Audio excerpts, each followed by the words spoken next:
días. Bueno, es una alegría cada vez que estoy acá en esta casa apostólica, viendo el desarrollo de lo que ustedes están haciendo, el avance de la iglesia. Hemos venido monitoreando todo este trabajo desde hace unos cuantos años y veo cómo Dios va trayendo resultados a los trabajos, al gran esfuerzo que se está haciendo. Bueno, los bendigo. Yo acostumbro siempre estar abajo, ministrándome. Me va a costar un poquito estar acá arriba porque quiero tener mucha identificación con las personas siempre, ¿no? Le esquivo un poquito a las plataformas. He visto tanta gente pelearse por los púlpitos, nacido y criado en el Evangelio, entonces de pronto me gusta tener mucho contacto con las personas que puedo aconsejar. Quiero que abra su Biblia, por favor. Me puse muy contento porque cuando yo fui a verlo al apóstol Eduardo, allá cerca de Pinamar, lo vi con unos cuantos kilos menos y caminando muy despacito, casi con una imposibilidad para moverse. Y cuando lo veo subiendo la plataforma ahora, corrió, casi se tropieza ahí, pero corriendo. Digo, ya está bien el apóstol.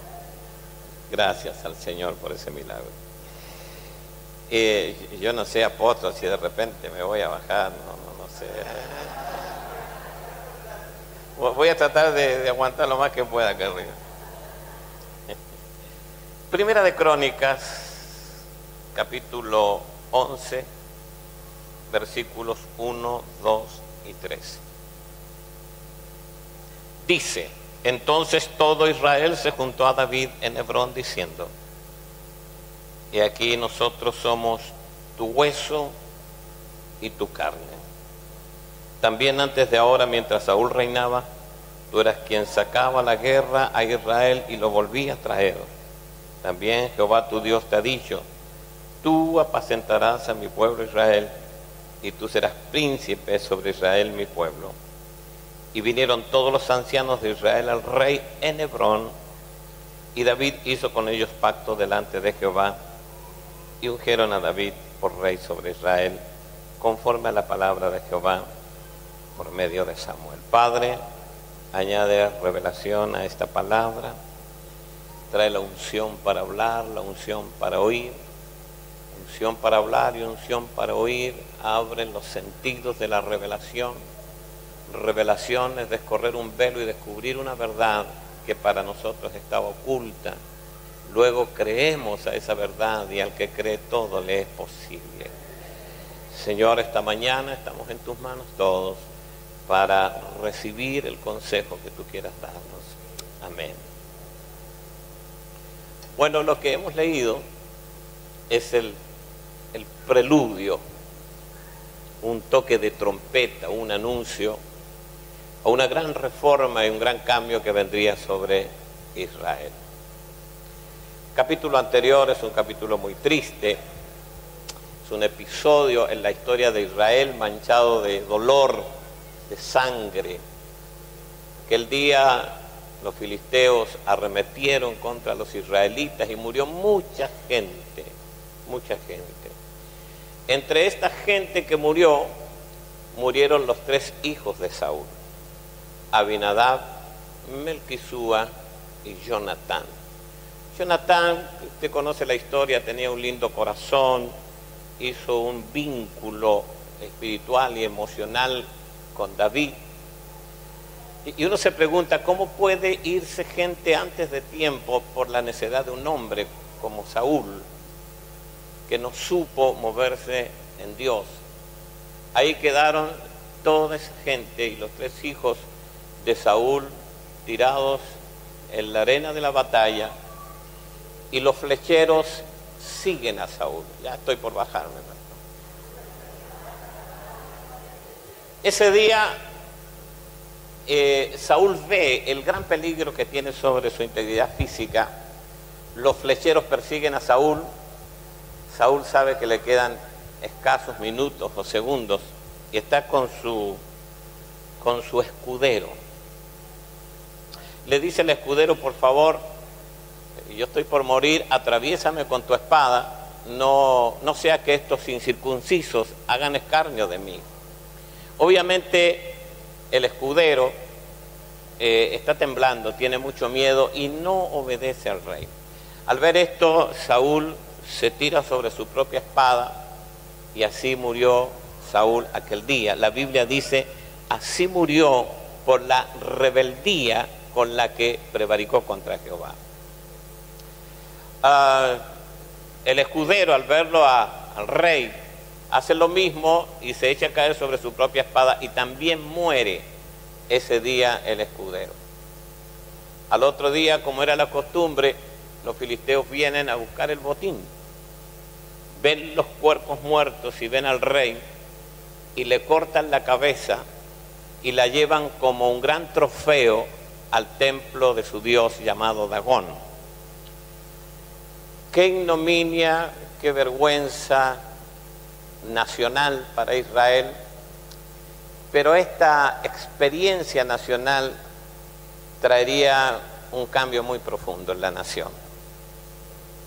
Ahora, todo lo que nosotros vemos como liderazgo realmente no es liderazgo, porque si alguien no puede o no sabe liderar su propia vida, no debería liderar a nadie.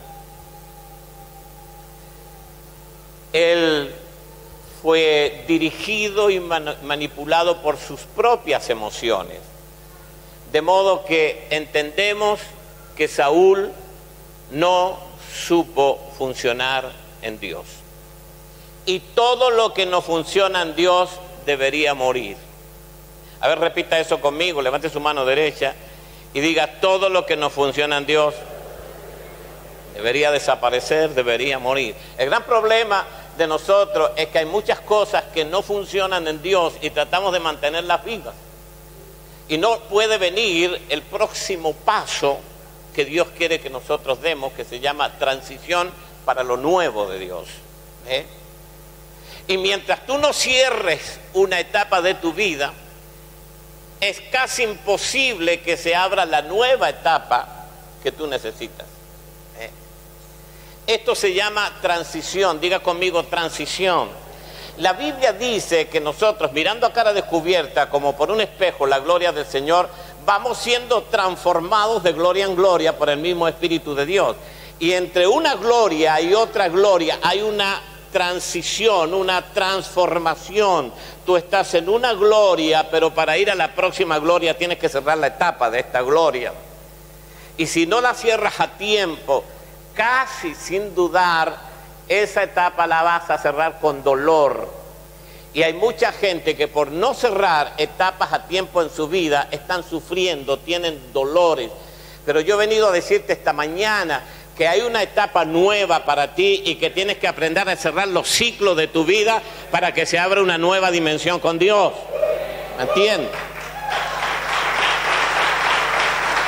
Entonces todo lo que te ayudó a llegar a la gloria en la cual estás será insuficiente para la próxima gloria. Entonces tendrás que cambiar muchas cosas. ¿Cuántos quieren ir a una próxima gloria? Bueno, de eso se trata. Vas a tener que cambiar muchas cosas, vas a tener que cambiar lenguaje, vas a tener que cambiar pensamiento, vas a tener que cambiar actitudes, vas a tener que cambiar la queja por alabanza, vas a tener que hacer un reordenamiento en tu vida para que puedas ir a la próxima gloria. Si hoy acá tenemos 300 personas, que es una gloria extraordinaria, pero para ir a la próxima gloria habrá que hacer cambios. Algunas cosas van a permanecer, que son cosas que no podemos alterarlas, pero es importante entender que hay mucho más, como lo dijo mi esposa: vamos por más. ¿Cuántos van por más? Ok, gloria a Dios. Ahora note esto. David está en Hebrón. Es un lugar extraordinario para David, un momento de esplendor.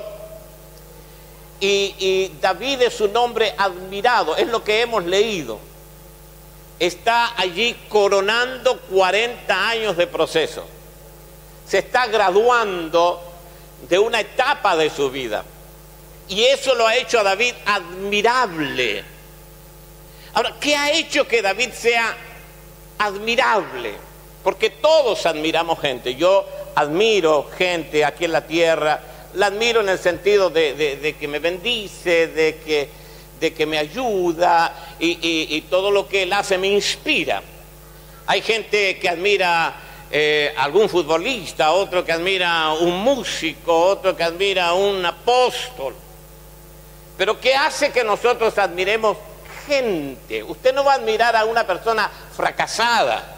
Usted no le va a decir a nadie, mira, yo te admiro por tanto fracaso que tienes en tu vida. Me gusta como eres, me gustaría ser como tú, te veo de fracaso en fracaso. No. Un día le pregunto a un muchacho, ¿cómo te va? Mal, me dice, siempre me fue mal. A los 5 años le vuelvo a preguntar y le digo, ¿y ahora cómo te va? Mal y parejito, me va mal en todo. Entonces usted no va a admirar a una persona así. ¿A quién va a admirar usted? A una persona que está en un lugar donde usted quisiera estar. De que algún día logró lo que usted está persiguiendo hoy. A esa persona usted va a admirar. Y tú vas a decir, ¿cómo llegar allí? ¿Cómo lograr lo que él logró?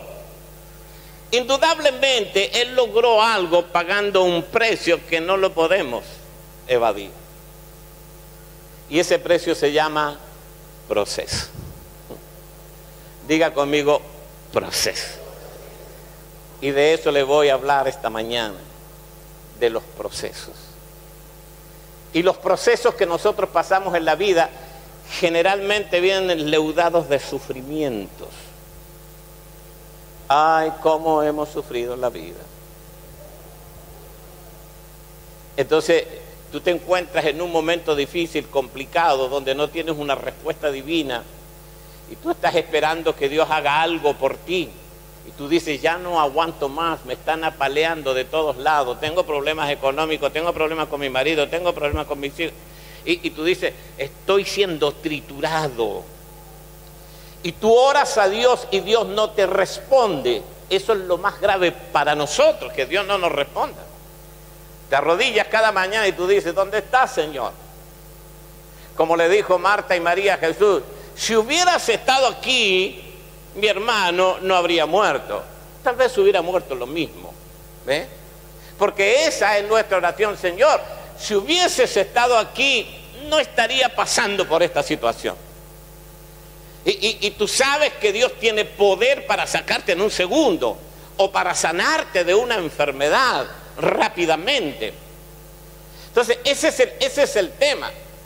¿Por qué Dios permite que nosotros padezcamos y suframos? Y te voy a decir algo, adelantando un poco, que toda la gente que ha sufrido y ha pasado por los procesos, luego han terminado haciendo cosas extraordinarias para Dios. ¿Entiendes? Entonces tú dices, Señor, respóndeme rápido. Y tú quieres una respuesta rápida de Dios. Ahora tú ves que Dios tarda en responder. Porque si te responde rápido, dos cosas van a pasar. Tú no puedes desarrollar el carácter de Cristo, porque Él también sufrió.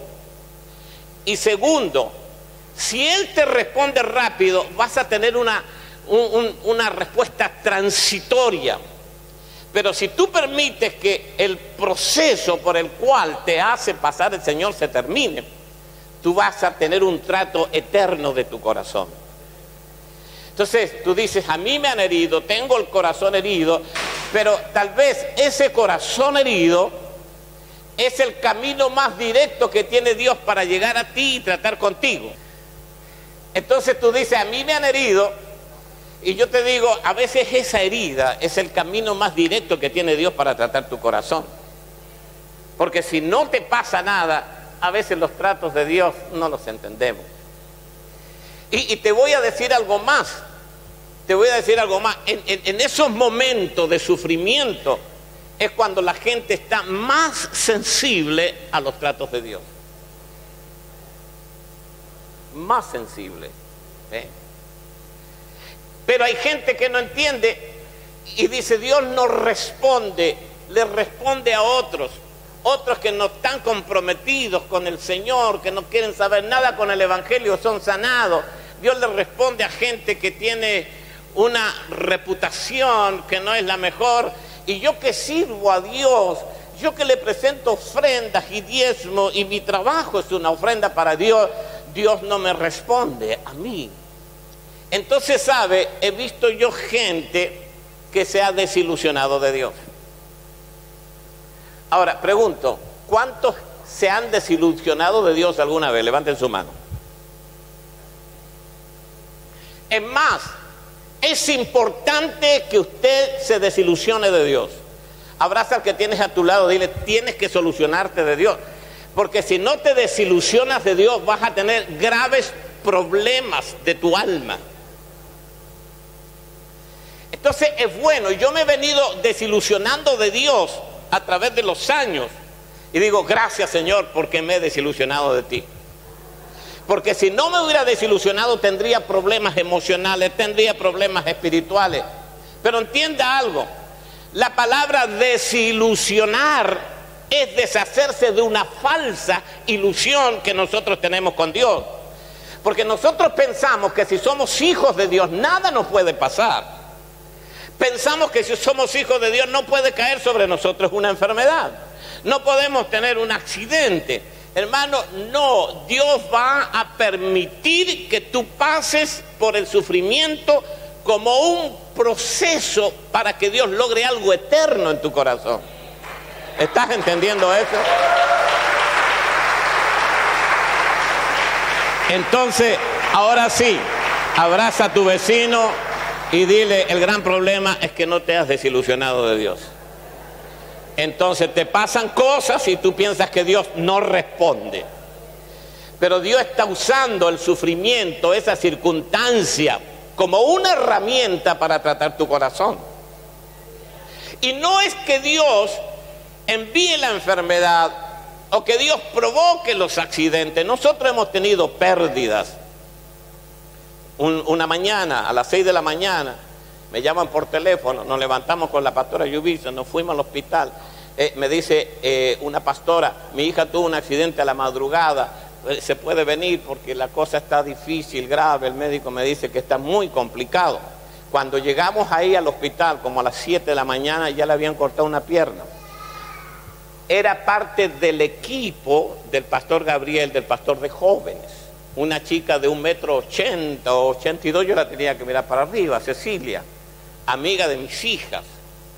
Ay, comenzamos a orar. Ella me dice, ¿y dónde estaba Dios? ¿Vio lo que le dijo Marta y María a Jesús? Señor, si hubieses estado aquí, mi hermano no habría muerto. ¿No es tu oración esa a veces? Cuando estás complicado, difícil, ¿dónde estás? ¿Por qué no me respondes? Hermano, al mediodía ya le habían cortado la otra pierna. Perdió las dos piernas. Cuando yo entro a terapia intensiva para orar, estaba destapado sus piernas. Hermano, quedó de 1,20 m. Derramé lágrimas ahí, digo, Señor, ¿cómo puede ser? Porque no lo entiende. O sea, ¿cómo confrontas estos momentos de tu vida de sufrimiento con un Dios que tiene amor? A los 11 días murió. Mi hija ya hacían planes que la vamos nosotros a sacar de la silla de ruedas, se va a venir a vivir con nosotros, la vamos a cuidar, la vamos a llevar, le vamos a poner una frazadita en invierno. No, y ya no la tenemos. Algunos conocen al pastor Gabriel, el pastor de jóvenes, ¿no? Son 3 hermanos y al final nació la nena esperada, Sabrina. Bien.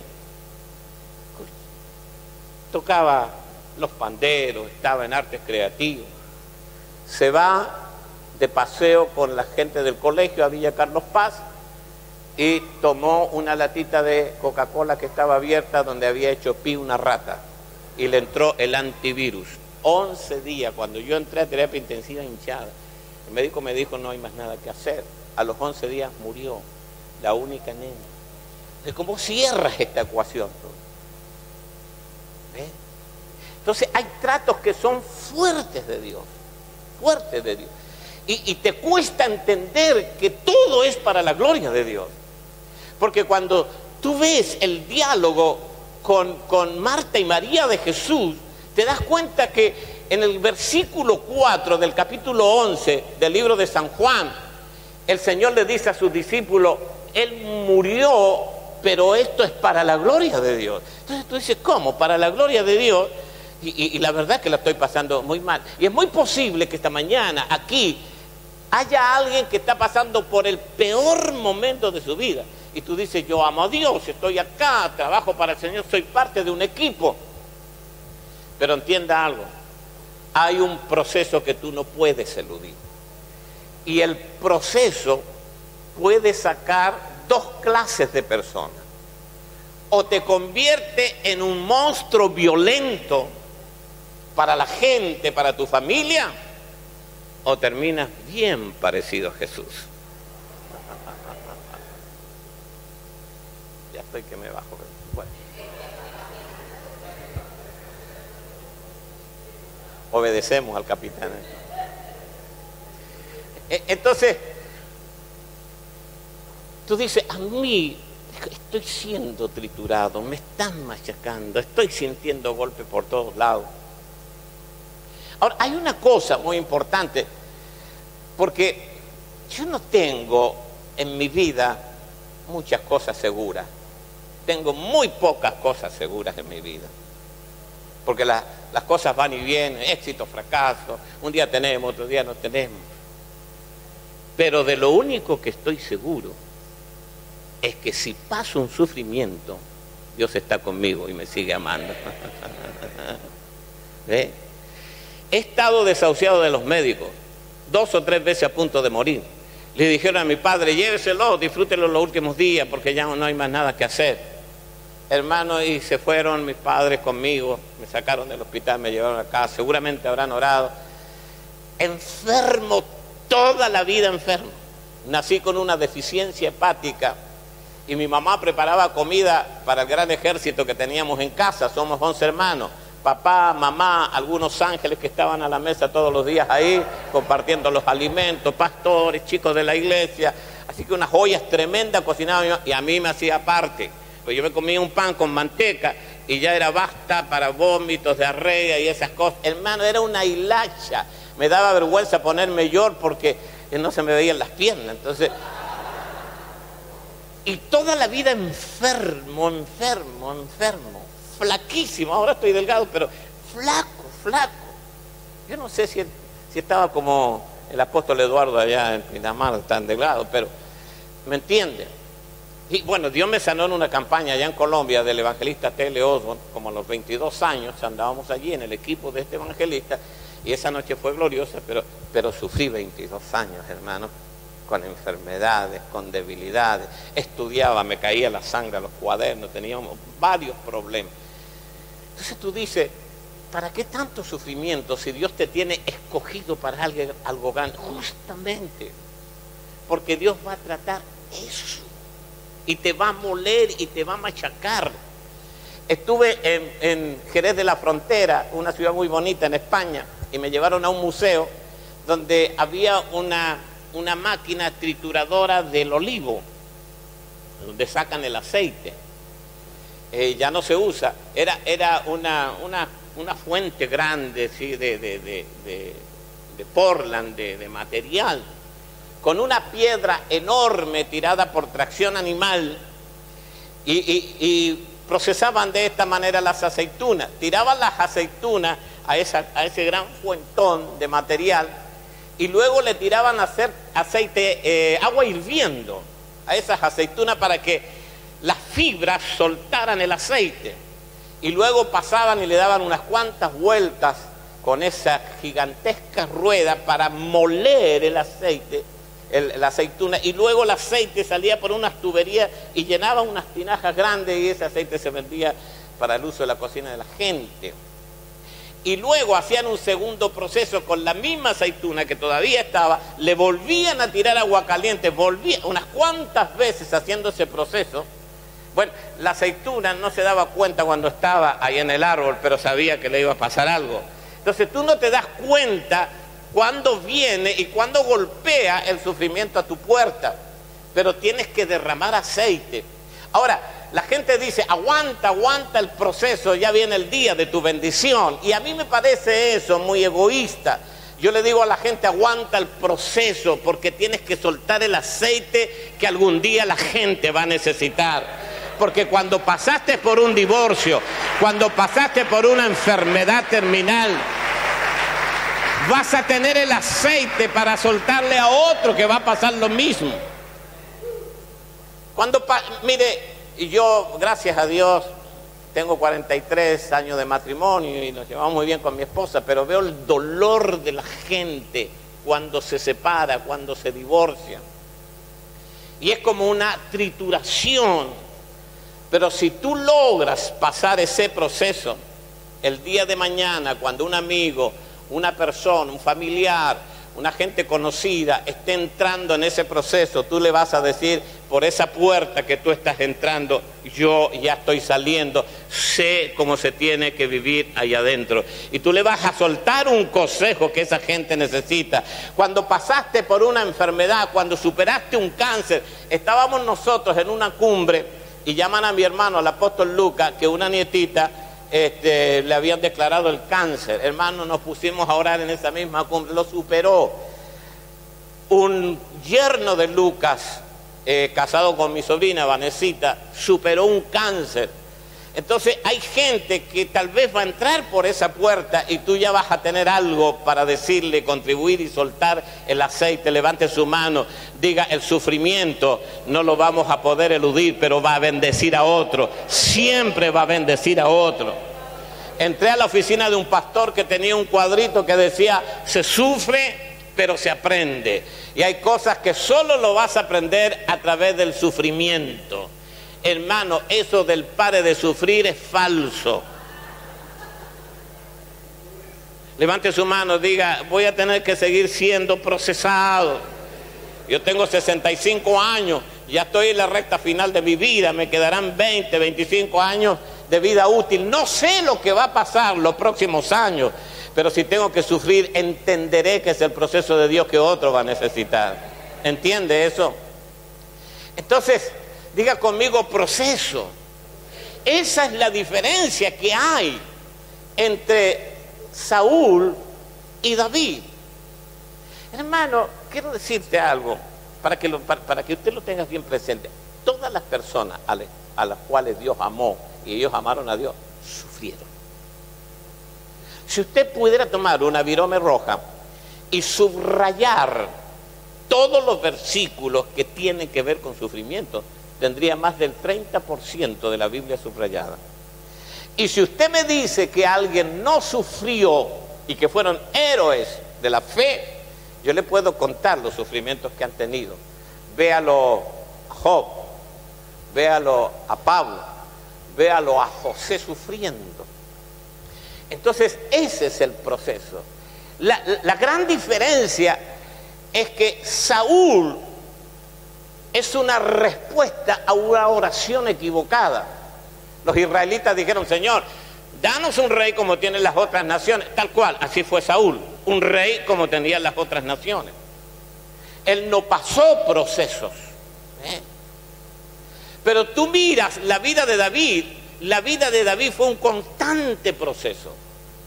Se dice que era de una relación extramatrimonial y algunos se atreven a decir que todos los niños que no eran hijos del padre y se daban cuenta de eso, tenían un serio problema desde su nacimiento hasta que ellos se emancipaban de sus padres.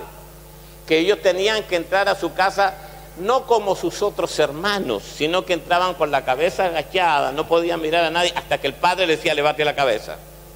¿Por qué? Porque era como un estigma que ellos llevaban por no ser hijos biológicos del padre de la casa. Ya es un gran sufrimiento. Después él fue perseguido, fue confrontado, anduvo por allí como un loco tratando de evadir la muerte y la persecución de su rey que estaba alocado. Sufrimiento. Pero tú ves la vida de Saúl y hay ausencia de procesos. Pero David es un hombre procesado. Y un hombre procesado logrará hacer cosas muy importantes en la vida. No le esquive al proceso, no le esquive. Desde los inicios, Saúl fue ungido con una redoma. Una redoma es una cosa muy frágil. Era un tiesto de arcilla o de vidrio que se rompía con cualquier golpe. Esa era una redoma. Y eso es lo que le pasaba a Saúl. Se quebraba emocionalmente, tenía problemas constantemente con sus emociones, etc. Pero David no es ungido con una redoma. David es ungido con un cuerno. Y para que exista un cuerno tiene que haber alumbramiento. Luego, dar a luz a ese animal y criar a ese animal, pasarlo por un proceso de vida. Pero para que el sacerdote tenga un cuerno en la mano, tiene que existir un sacrificio de ese animal. Y una vez que el sacerdote tenía el cuerno en la mano, él tenía que purificarlo, limpiarlo. Y para eso se usaba sal y aceite. Raspaban las médulas que quedaban, los trozos de carne que quedaban en el cuerno. Lo raspaban, le sacaban todo, le ponían el aceite y luego lo metían al fuego para darle la forma y darle la templanza para recién usar ese cuerno para ungir a alguien. Entonces, tenemos esas dos clases de personas, a veces dentro del liderazgo, personas que no han pasado por procesos, pero personas que sí han sido procesadas. Y te voy a decir algo, la prolongación, la importancia, la durabilidad de la obra que tú vayas a hacer, tiene que ver con los procesos. Por eso la Biblia dice, bienaventurados los que mueren en el Señor, porque sus obras con ellos siguen. Levante su manito, por favor. Diga, el impacto de lo que yo hago tiene que ver con los procesos. David está en un día de honra ahí en Hebrón. Y a todos nos gusta la honra. A todos nos gusta que digan lo que podemos ser o lo que somos. Pero no todos quieren pasar por los procesos. Ese es el gran problema. Entonces hoy necesitamos en la iglesia, en estos días, apóstoles procesados. Estaba conversando en Buenos Aires con una profeta y me dice, todos los apóstoles tienen que tener marcas en su cuerpo. Y yo no lo entendí, yo las tengo. Pero dice, tienen que pasar fuertes procesos para ser un apóstol. Y necesitamos apóstoles procesados. Necesitamos profetas procesados. Necesitamos evangelistas procesados. Necesitamos pastores procesados. Necesitamos maestros procesados. Necesitamos líderes procesados. Necesitamos una iglesia que pase por el proceso, y a veces el proceso del sufrimiento, porque la iglesia va a madurar a través del sufrimiento. ¿Por qué usted cree que Dios permitió la persecución de la iglesia? Sufrieron, mataron cristianos, pero Dios quiere tener una iglesia madura a través de los procesos que generalmente vienen con sufrimiento. Dios no se quiere casar con una hija malcriada que nunca haya pasado nada. Un día una persona me dice, uy, no sabes la novia que encontré, hija única. Los padres tienen dinero que tú no te lo imaginas. Le digo, vas a tener un gran problema a la hora de pasar por momentos difíciles y complicados, porque esa chica nunca vivió la necesidad, la escasez. Y el sufrimiento, hermanos, te hace sensible. Porque ¿cómo podrías tú desarrollar el perdón si nadie te hirió? ¿Cómo podrías desarrollar el perdón genuino si nadie te ofendió, si no tuviste una infidelidad matrimonial, si nadie te estafó? Pero ese sufrimiento, con ese sufrimiento trabajó el Señor para que tú desarrollaras el perdón. ¿Cómo podrías desarrollar la generosidad si nunca pasaste por momentos de dificultad y de necesidad? Y cuando veas a otro que está pasando por esos momentos, tú le vas a decir, no, este es de cuarta, este no sabe vivir en la vida. No, el sufrimiento es el que trae las aptitudes del corazón que se deben desarrollar más nobles en la vida. Y te voy a decir algo, esas aptitudes que tú desarrollas a través de este escenario de sufrimiento son las que van a tener premio cuando tú llegues a la presencia del Señor.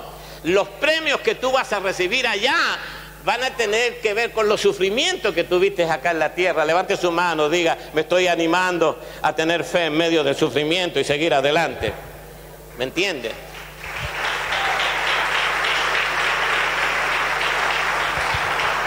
Ahora, dime, ¿por qué José pudo manejar tanta influencia y manejar tantos recursos? Porque pasó por los procesos y llegó a ser el segundo a bordo en el imperio más importante de la tierra de ese momento. Fue procesado. Y en el proceso Dios va tratando tu corazón, tus motivaciones, tus inclinaciones, tus desviaciones, para hacer de ese corazón un corazón incorruptible. Y eso quiere lograr el Señor con nosotros, que tengamos un corazón que no se corrompa. Tenemos un liderazgo latinoamericano que está corrompido por ausencia de procesos. Pero cuando miramos nuestras internas dentro del cuerpo de Cristo, también existe eso. ¿Por qué? Porque hay gente que antes de haber pasado los procesos han tomado lugares de eminencia, y cuando Dios ha puesto algo en sus manos, al no tener el proceso se han corrompido. Entonces tú dices, ¿por qué no viene lo que Dios me ha prometido a mí? ¿Por qué no viene todavía el reconocimiento? Le pedí al Señor que me mandara $200,000 para terminar el proyecto, y los $200,000 no llegan, y ha pasado tiempo. Dios sabe por qué no te da los $200,000, porque todavía hay ausencia de proceso, y tal vez esos $200,000 te van a corromper. Entonces tienes que pasar por el proceso para tener un corazón incorruptible. Toca acá, por favor, tócate en términos de señal. Diga, Dios tiene que seguir procesando y hacer de mi corazón un corazón incorruptible.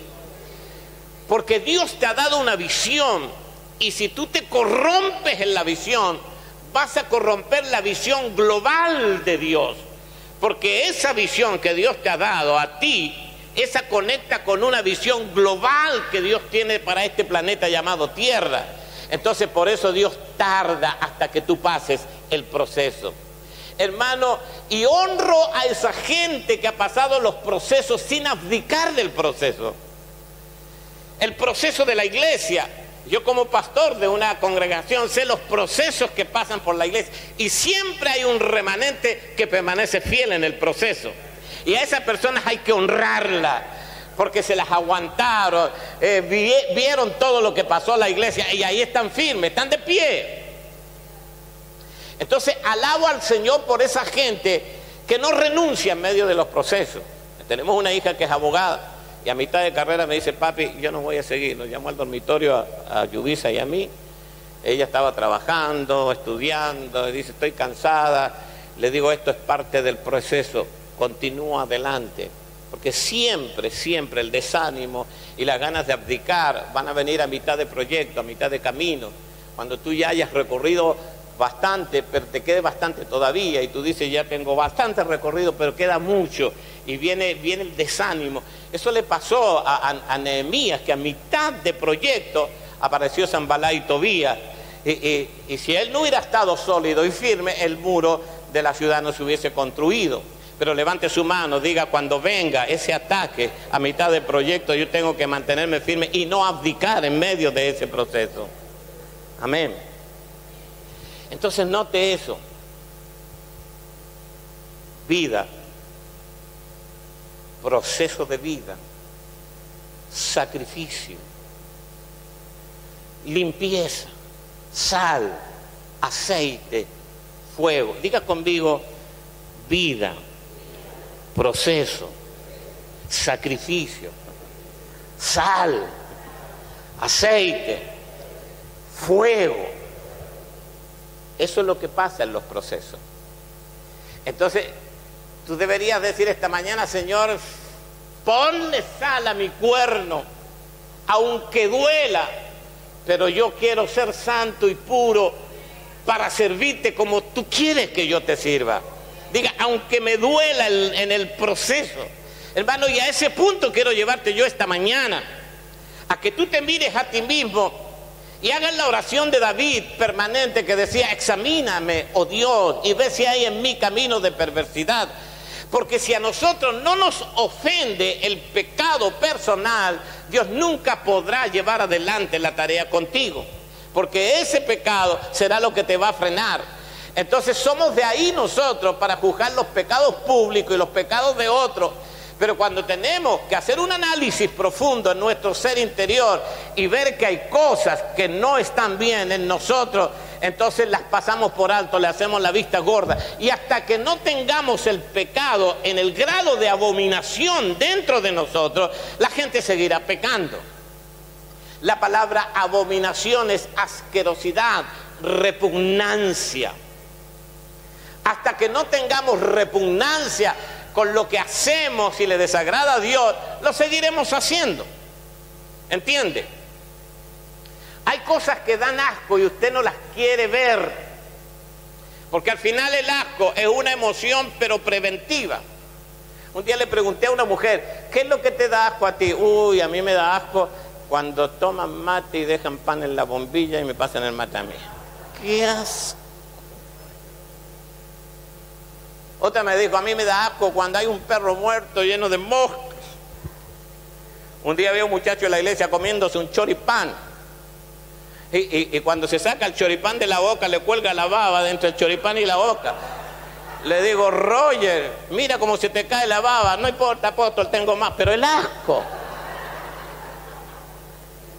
Entonces, esa emoción. Levanta tu mano, por favor, y dile, Señor, trae la unción del asco a mi vida con respecto al pecado, que cuando yo esté tentado a cometer un pecado, venga la abominación como una herramienta a mi vida preventiva para que no lo haga. Entonces por eso David volvía permanentemente a esa oración, Señor, escudriñame, pon mi corazón en la balanza, ve si hay en mí camino de perversidad.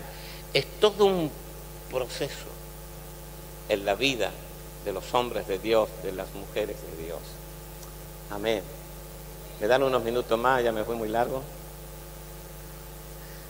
Porque debo decir algunas cosas. Ella está mirando el reloj. ¿O me bajo? ¿Ya me puedo bajar?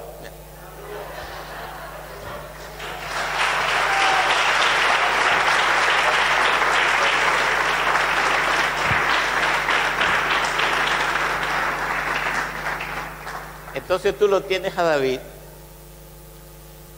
en este gran desafío de matar al gigante. Y tú dices, ¿por qué David está ahí? ¿Qué hace que David esté frente al gigante Goliat si es un chico de 16 años aproximadamente? No tiene ejercicio de las armas.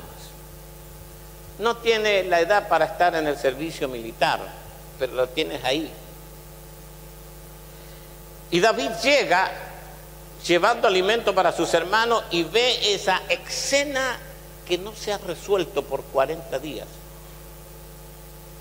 Y le van a decir al rey, rey, hay alguien que no se ha intimidado con el gigante.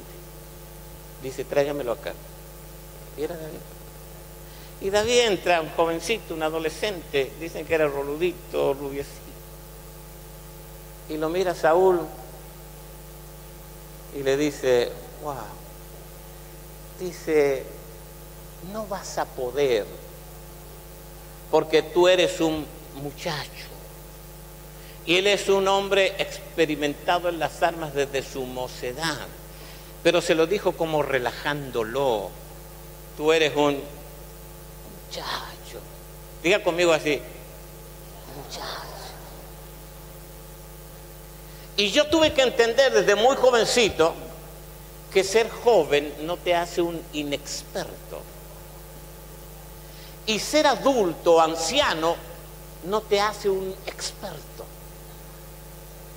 que lo único que te hace experto para matar a tu Goliat son los procesos que has pasado en la vida. Porque los procesos que has pasado en la vida te traen las herramientas para tener victoria. Entonces, él le dice, no, tú no podrás. Lo que le está diciendo, me gusta el ímpetu joven que tienes, me gusta la adrenalina, pero eres un muchacho. Ahora note esto usted. Ese que le está diciendo, tú eres un muchacho, hace 40 días que está con un problema sin resolverlo. Atemorizado, turbado, solo por una voz, porque no tocó a nadie Saúl, sino que escuchaba la voz a la mañana y a la tarde, y la voz lo había turbado, lo tenía encogido de hombro a él y a todo su ejército. Pero David tenía las agallas para matar al gigante, porque ya había pasado por los procesos. Él está diciendo, tú me dices que soy un muchacho, pero no resuelves el problema. Y mientras tú tienes este problema acá, yo estoy matando osos y leones para defender mis ovejas. ¿Me entiendes? Entonces ese es el proceso. Matar los osos y leones en silencio, procesándote Dios, para que cuando tengas que matar al gigante en público, tengas las armas necesarias. Lo segundo es que David y cualquier hombre procesado sabe cómo manejar las pequeñas cosas con responsabilidad y con excelencia. Porque todo hombre procesado aprendió a manejar primero las pequeñas cosas con responsabilidad y excelencia. Teorema: si tú quieres las grandes cosas, primero vas a tener que aprender a tratar las pequeñas cosas con excelencia y con responsabilidad, porque las pequeñas cosas te van a empujar a las grandes cosas. El gran problema es que nosotros no queremos las pequeñas cosas, porque decimos, Dios me llamó a mí para grandes cosas. Entonces las pequeñas cosas no las quieres para ti. Eso apoyado a veces por ciertos profetas que tienen un discurso de que Dios te va a usar para grandes cosas, y es verdad, pero ellos nunca te dicen que las pequeñas cosas tú las tienes que tratar con responsabilidad y con excelencia. Porque Dios va graduando todo a escala, de lo poco a lo mucho. En lo poco fuiste fiel, en lo mucho te pondré. Entonces cuando te dicen, tienes que limpiar los baños, no, yo estoy para el púlpito, no, a mí no me manden a limpiarlo, yo estoy para grandes cosas.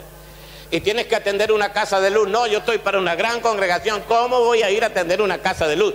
Pero así como gerencia en la casa de luz, si Dios te ha llamado al pastorado, el día de mañana va a gerenciar tu congregación. Porque Dios pone un pequeño grupo de ovejas bajo la responsabilidad de David, pero después le entrega a toda la nación. Diga, vamos a ir de lo poco a lo mucho. ¿Entiendes? Entonces, ¿qué haces tú cuando a la casa de luz llega una persona quebrada emocionalmente, un drogadicto, una persona que no tiene recursos? Entonces la gente dice, este me va a cansar. Y terminamos en el discipulado haciendo esto, tómala tú, dámela a mí. Y no tenemos una responsabilidad de padre. Pero si alguien dice, este vino quebrado, drogado, parece que no tiene solución, nadie da un peso por él, pero yo me voy a hacer responsable porque es una oveja que Dios puso en mi casa de luz. Yo la voy a defender de los osos, la voy a defender de los leones, y si tengo que dar mi vida, la voy a dar. Entonces Dios dice, me gusta este muchacho, porque valora a la gente como la valoro yo. Y tú tienes que tener el valor de la gente que Dios pone al lado tuyo, el mismo valor que Dios le da a esa gente. ¿Me entiendes? Así que el tema de manejar las pequeñas cosas con responsabilidad y con excelencia. Termino diciendo algo que me parece importante y que no debo dejar de decirlo. David aprendió mucho en los procesos. Hay cosas que hoy yo las sé, pero hace 20 años no las sabía. ¿Dónde las aprendí? En la universidad, en los manuales, en la doctrina. La aprendí en los procesos. Porque nota esto, cuando baja el gigante, un hombre de 2,97 metros aproximadamente, baja el gigante a pelear con David, lo mira a David y también lo menosprecia y le dice, muchacho. Lo mismo que le dijo Saúl, se lo dijo el gigante a David, muchacho. ¿Acaso yo soy perro que tú vienes a mí con palos y con piedras? Imagínate al gigante bajando, movimientos lentos, armado hasta los dientes. La lanza era como un telar, pesadísimo. El tipo viene bajando para enfrentarse y lo mira a este muchachito con una honda y con un palo. El gigante no tiene estrategia para esa confrontación. No sabe cómo confrontar a alguien que viene a él con palo y con piedra. Y solo necesita 2 llaves de sabiduría, David, que es distancia y velocidad. Él va corriendo, se pone en la línea de la batalla a distancia y la puntería para matar al gigante. La velocidad que él le iba a dar a la piedra y la puntería iba a vencer al gigante. Ahora, nota, ¿quién le enseñó eso? Los procesos. Porque los procesos que tú pasas en la vida van depositando en ti llaves de sabiduría. Cada proceso te deja una llave de sabiduría. Y quiero decirte algo, líder, pastores jóvenes, escuchen a la gente procesada. Porque hay gente que viene al ministerio, se sube arriba del caballo y no escucha a nadie, allá van a estrellarse. Pero en la gente procesada hay sabiduría. Diga sabiduría. 5 minutos más, por favor. Listo. Ahora, antes de llegar a Hebrón, David tiene que pasar por la cueva de Adulam. Wow. Otra experiencia para David, la cueva de Adulam. David está escapando, es un prófugo. Lo baja la mujer por el muro y sale escapando porque hay un loco desquiciado que lo quiere matar. Y se mete en una cueva llamada la cueva de Adulam y se le vienen 400 a esa cueva. Entonces la pregunta es, ¿qué tiene David para ofrecerle a esos 400? Nada. Riesgos. Si lo agarran a David, los matan a todos. Riesgos. Nada más que eso. ¿Y qué tienen los 400 que le interese a David? Estaban endeudados, afligidos y amargados. ¿Cómo cierras esa ecuación? David es un prófugo, estos están amargados, endeudados y afligidos. Yo no sé si tú tomarías a esa gente así para hacer un proyecto de vida y de nación. Pero han visto algo diferente en David. Porque David no está afligido, David no está amargado y David no está endeudado. David está huyendo de un loco desquiciado. Y estos tampoco están amargados, endeudados y afligidos por sí mismos. Están amargados, afligidos, endeudados por un sistema económico que encarna Saúl, que es un desquiciado en ese momento y tiene a toda una nación amargada, afligida, endeudada. No estamos hablando de la Argentina, estamos hablando de Israel. Estaba recibiendo de la hermana Dina Santa María ayer, mientras estábamos cenando con el apóstol Sergio Alfaro, algunos mensajes de lo que está pasando en Venezuela. Yo digo el liderazgo latinoamericano, cómo tiene oprimida a la gente, hermano. Entonces ellos están así, amargados, afligidos y endeudados. Pero David no está ni amargado, ni afligido, ni endeudado. David está huyendo. Ahora, ellos han visto algo diferente en David y ellos lo reconocen. Y ellos han venido a David antes de Hebrón, porque venir a David después de Hebrón, cuando ya lo han reconocido rey, ya es otra cosa, ¿no? Pero antes de Hebrón, cuando David es un prófugo, es otra la cosa. Pero ellos han venido porque vieron algo diferente en David y le han dicho: David, tú no eres, pero vas a llegar a ser. Vemos que Dios te tiene para algo grande. Ya los ancianos se lo dijeron: todavía no eres rey, pero tienes el perfil, tú vas para allá. Entonces hay gente que tiene que pasar esos procesos y la gente se da cuenta cuando estás procesado por Dios para algo grande. Y sabe que quiero darle un consejo, hermano. Usa el sistema, no te esclavices del sistema.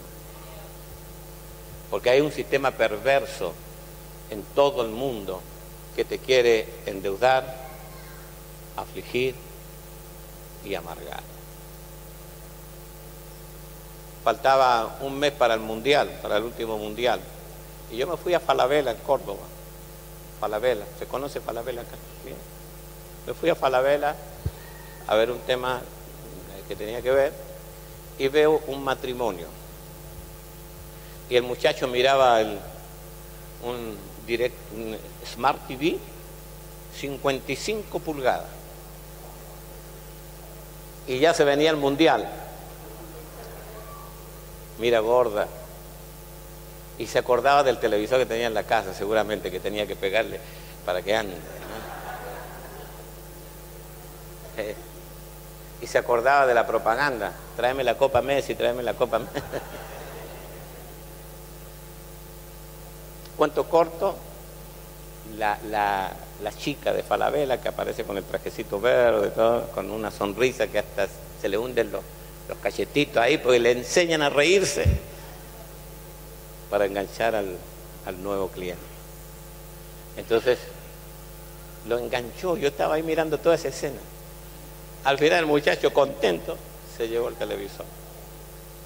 Si ese tipo no hizo los cálculos de sus ingresos, al mes próximo no va a poder pagar la cuota, a los 2 meses no va a poder pagar la cuota, empieza esa voz que te desgasta.